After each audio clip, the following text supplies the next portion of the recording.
வேற எந்த வேலையும் பார்க்காம ஏழையாக இருக்கிறாங்க, சோம்பி திரிகிறாங்க, அதனால ஏழையாக இருக்கிறாங்கன்னா புரிஞ்சிக்க முடியும். ஆனால் ராமகிருஷ்ணன் சொன்ன மாதிரி குஜராத்தில் எப்படி குடும்பத்தோட வேலை செய்கிறாங்களோ அதே மாதிரி ஒரே தொழிலில் எல்லாருமா சேர்ந்து வேலை செய்யலைன்னாலும் குடும்பத்தில் இருக்கிற வயது வந்தவர்கள் எல்லாருமே இங்கேயும் எல்லா வெவ்வேறு வேலைகளுக்கு போயிட்டு தான் இருக்கிறாங்க. அப்படி வெவ்வேறு வேலைகளுக்குள்ள போயிட்டு வந்து ஏதோ அவர்கள் செய்த அவர்கள் செலுத்திய உழைப்புக்கான கூலியை வாங்கிட்டு வந்தாலும் அவர்களால் குழந்தைகளை சரியாக படிக்க வைக்க முடியல, சத்துள்ள சரிவிகித உணவை குழந்தைகளுக்கு கொடுக்க முடியலங்கிறது வாழ்க்கை நிலையாக, உண்மை நிலையாக இருக்கிறதை எப்படி புரிஞ்சுக்கிறது? அவங்க தற்சார்போடு இருக்கணும்னு தான் நினைக்கிறாங்க, தன்னிறைவான குடும்பமாக இருக்கணும்னு தான் நினைக்கிறாங்க.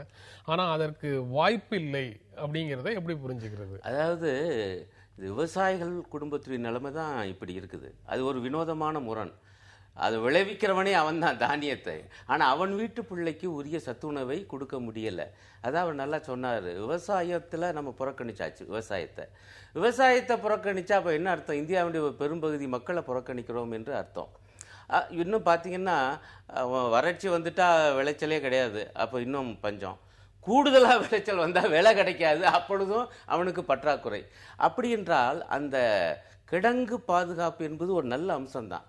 ஆனால் எனக்கு என்ன புரியலைன்னா, இந்த செய்தியில் ஒரு வாக்கியம் இருக்குது. பிரதமர் என்ன பேசியிருக்காருன்னா, தங்களுக்கு தேவையான சேமிப்பு கிடங்குகளை கிராமத்தில் தாங்களே விவசாயிகள் கட்டிக்கொள்வதற்கு ஏன் ஊக்குவிக்க கூடாதுன்னு கேட்குறாரு.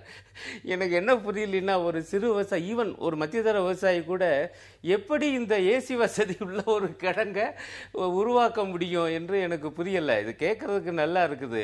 உண்மையிலேயே அப்படி ஏதேனும் திட்டம் மத்திய அரசுக்கு இருக்கா?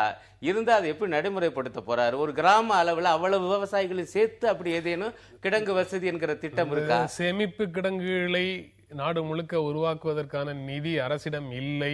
அப்படிங்கிறதுக்காக தான் சில்லறை வர்த்தகத்துக்கு அந்நிய நேரடி முதலீடு வரணும் மன்மோகன் சிங் அரசு சொல்லுச்சு. ஏன்னா இப்போ வரலாற்றுல பாத்தீங்கன்னா, வரலாற்றுல இந்த சேமிப்புக்காக உணவு தானியங்களை சேமிப்பதற்கான பாரம்பரிய முறைகள் அப்படிங்கிறது இருந்திருக்கு. நமக்கே தெரியும், வீட்டில் குதிர் அப்படிங்கிற ஒரு முறை இருந்தது. இதே போல் இந்த குதிர்களில் ஒரு ஊரே அந்த ஊரினுடைய அவசர காலத்துக்காக நெல் தேவைகளை பாதுகாத்து வைக்கக்கூடிய ஒரு பெரிய தானிய குதிர்கள் இருக்குது. இப்போ கூட விழுப்புரம் மாவட்டங்களில் கிராமப்புறங்களில் போனீங்கன்னா ஒரு ஆள் உயர 2 ஆள் உயர ஊர் முழுவதும் சேர்ந்து வைக்கக்கூடிய பழைய இடிந்து போன அந்த குதிர்களை பார்க்கலாம். இன்னொன்று, கோவில்களில் இந்த மாதிரியான தானியங்களை பாதுகாத்து வச்சு பஞ்ச காலத்திலேயோ அல்லது வெள்ளத்தின் போதோ உணவு கொடுக்கறதுக்காக வச்சுருந்துருக்குறாங்க. பல்வேறு சேமிப்பு முறைகளும் இந்த சேமிப்பு கலன்களும் நம்மகிட்ட வரலாற்றில் இருந்திருக்கு. நாம் என்ன பண்ணோம் அப்படின்னா, இதை மொத்தமாக இந்த வணிகத்திற்காக இப்படி சேமிக்கக்கூடாதுங்கிறத வந்துட்டோம்.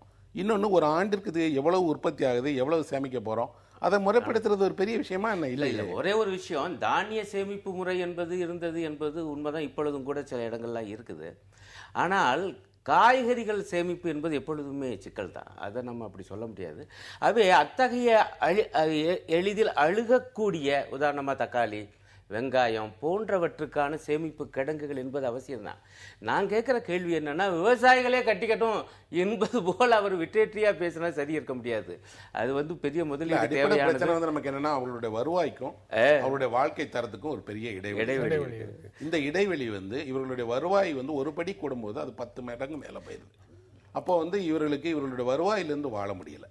இந்த வருவாயிலிருந்து வாழ்வதற்கான அளவுக்கு அடிப்படை தேவைகளை நம்ம உருவாக்கி கொடுத்தா, ஒருவேளை இந்த குறைந்தபட்சமாக இவர்களுக்கு கொடுத்தா, இன்னைக்கு இருக்கிறது ரேஷன் சிஸ்டம் அப்படின்னு ஒன்று தான். இந்த ரேஷன் சிஸ்டம் பாருங்கள், இந்தியாவில் அறிமுகப்படுத்த காலத்திலேருந்து இது வரைக்கும் எந்த மாற்றத்துக்கும் உள்ளாகவே இல்லை. அங்கே விநியோகிக்கப்படக்கூடிய பொருட்களுடைய அளவு வேணால் கூடி குறைஞ்சிருக்கே தவிர ரேஷன் சிஸ்டத்தில் ஒரு மாற்றம்னு நம்ம கொண்டு வரவே இல்லை. யாருக்கு எவ்வளோ கொடுக்கணும், எப்போ கொடுக்கணும், என்ன மாதிரியான தானியங்களை கொடுக்கணும், அதுக்கான நம்மகிட்ட வழிமுறைகள் இல்லை. இன்னொன்று, இந்த ரேஷன் ஒன்று மட்டுமே தீர்வாக நம்ம வச்சுக்கிட முடியாது இல்லையா?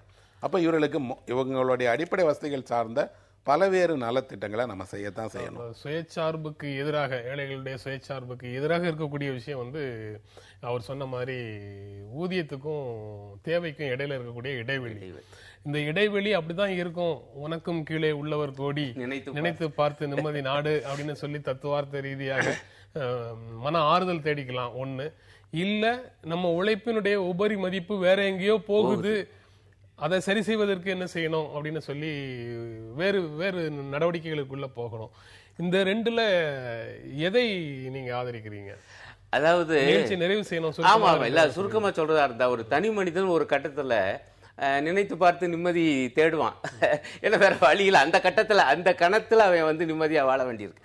ஆனால் அவனும் உணர்வான், அப்படியே நினைத்து பார்த்து நிம்மதி நாடிக்கொண்டு போனால் அவனுடைய வாழ்வில் எத்தகைய முன்னேற்றத்தையும் காண முடியாது என்று. இடைத்தரகர்களிடம் இவர்களுக்கு வரவேண்டிய உபரி மதிப்பு போய்கொண்டிருக்கிறது என்பதை உணர்ந்து அதை தடுத்து நிறுத்த அவன் போராடுவான்.